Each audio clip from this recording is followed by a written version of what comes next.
My channel. आज हम पढ़ने जा रहे हैं radial and transverse velocities and acceleration of a particle moving in a plane.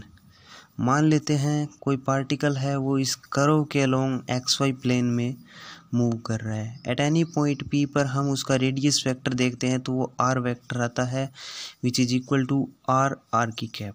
ठीक है, और यहाँ पर जो ट्रांसवर्स वेक्टर होगा वो परपेंडिकुलर रहेगा टू द रेडियल वेक्टर, और उसके लिए हमने यूनिट वेक्टर है वो पी कैप मान लिया है। मान लेते हैं वो रेडियस वेक्टर है वो इनिशियल लाइन है या एक्स एक्सिस है उसके साथ थीटा एंगल बनाता है, और ये 90 डिग्री एंगल हो गया। इसकी वजह से ये जो एंगल है वो 90 डिग्री माइनस थीटा आएगा, और जो आउटसाइड एंगल है वो 90 डिग्री प्लस थीटा हो जाएगा। इस पी कैप वाली लाइन के पैरेलल हम नेगेटिव एक्स प्लेन में ये लाइन ड्रॉ करते हैं। सेम पॉइंट पी है वो पी डैश हो जाता है, पी कैप यूनिट वेक्टर रहता है। ये एंगल 90 डिग्री माइनस थीटा है। ये सिर्फ लाइन इधर ड्रॉन हमारे कॉम्प्लिकेशंस को दूर करने के लिए होती है, क्योंकि एक जगह पर इतनी सारी कैलकुलेशन करेंगे तो वो कॉम्प्लिकेट हो जाता है। अब P से हमने परपेंडिकुलर ड्रॉ किया M, और सिमिलरली P डैश से हमने परपेंडिकुलर ड्रॉ किया N। तो हम क्या देखते हैं, R वेक्टर हमारा ये है, तो R वेक्टर को हम कंपोनेंट की फॉर्म में क्या लिख सकते हैं, R vector is equal to R cos theta I cap plus R sine theta J cap, where I cap is along x axis and J cap is along y axis आ जाता है। तो velocity vector क्या होता है, d r vector upon में d t होता है। तो इसका डिफ्रेंशिएशन करते हैं, u सेम v का डिफ्रेंशिएशन, कोस थीटा का डिफ्रेंशिएशन क्या होता है माइनस साइन थीटा, और थीटा का डी थीटा बटा डी टी आई कैप आ जाता है। फिर v same cos theta same u का d r over d t I cap. Similarly इसका भी हम डिफ्रेंशिएशन करेंगे तो आएगा r cos theta d theta और d t J cap plus sign theta d r बटे d t J cap. V vector को क्या लिखते हैं, इसमें से ऊपर वाली इक्वेशन में से हम कॉमन लेते हैं। पहले डी आर बटे डी टी कॉमन लिया, डी आर बटे डी टी कॉमन लिया, तो डी आर बटे डी टी कॉमन आएगा, एक यहाँ से आई कैप की और एक जे कैप की डिफिनेशन से, तो बच गया क्या कोस theta i cap sine theta j cap. और इस टर्म में से और इस टर्म में से हम आर डी थीटा अपॉन में डी टी कॉमन लेते हैं, तो जो ब्रैकेट में हमारे पास बच जाता है। अब देखते हैं, मान लेते हैं क्या मान लिया हमने कि जो हमारा ओ पी और जो ओ पी डैश है वो यूनिटी मान ली कि उनकी लेंथ है वो 1 है, ये यूनिटी मान लेते हैं। तो जो आर कैप है जिसका मैग्नीट्यूड, आर कैप इसके लॉन्ग यूनिट वेक्टर और पी कैप उसके लॉन्ग यूनिट वेक्टर, लेकिन उनका मैग्नीट्यूड क्या है 1 है, that are they are unity.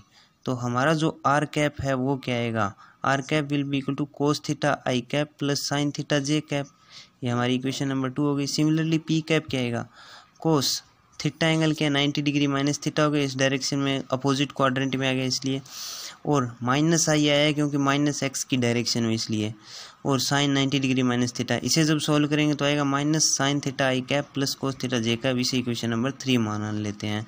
अब ये आर कैप और पी कैप की जो वैल्यू है इक्वेशन 2 और 3 से हम इक्वेशन 1 में पुट करते हैं, तो ये हमारा आर कैप की वैल्यू है और ये हमारी पी कैप की वैल्यू है। तो इक्वेशन क्या बन जाएगी, v vector is equal to d r upon d t r cap plus r d theta upon d t p cap. Equation number 4 मान लेते हैं, जहाँ पर जो आर कैप का कोफिशिएंट है वो हमारा रेडियल वेक्टर है और जो पी कैप का कोफिशिएंट है वो हमारा ट्रांसवर्स वेलोसिटी आ जाती है। अब हम देखते हैं कि एक्सीलरेशन क्या होता है। हम देखते हैं एक्सीलरेशन, क्योंकि हमें पता है कि d v vector upon d t होता है, तो इसका डिफ्रेंशिएशन करते हैं with respect to d t. तो फर्स्ट डी आर बटे d t same r cap का होगा d r cap upon d t, फिर r cap same d r upon d t का होगा d square r upon d t square, r d theta upon d t into p cap का होगा are d theta upon d t D p cap upon d t plus r d square theta upon d t square p cap plus D r upon d t d theta upon d t p cap. ये derivative का करना आप 9th 10th class में सीख जाते हैं, +1 +2 में आप इससे बहुत ज़्यादा अवगत हो जाते हैं, तो ये कोई हार्ड टॉपिक नहीं रह जाता है। इसे हमने इक्वेशन 5 मान लेते हैं। इसमें हमारी जो D r cap upon d t और जो D p cap upon d T है इनकी वैल्यू देखते हैं।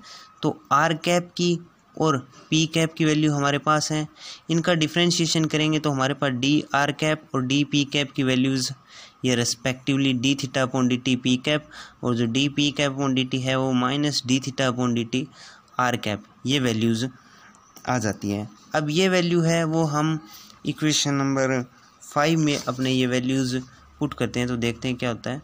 ये हमारे पास नई इक्वेशन फॉर्म हो जाती है, that is a vector is equal to d r upon d t d theta upon d t p cap plus d square r upon d t square r cap plus r d theta upon d t minus के, ये आप देख लेना check करके, d r cap upon d t और d p cap upon d t की value रखेंगे तो सेम यही इक्वेशन बननी है।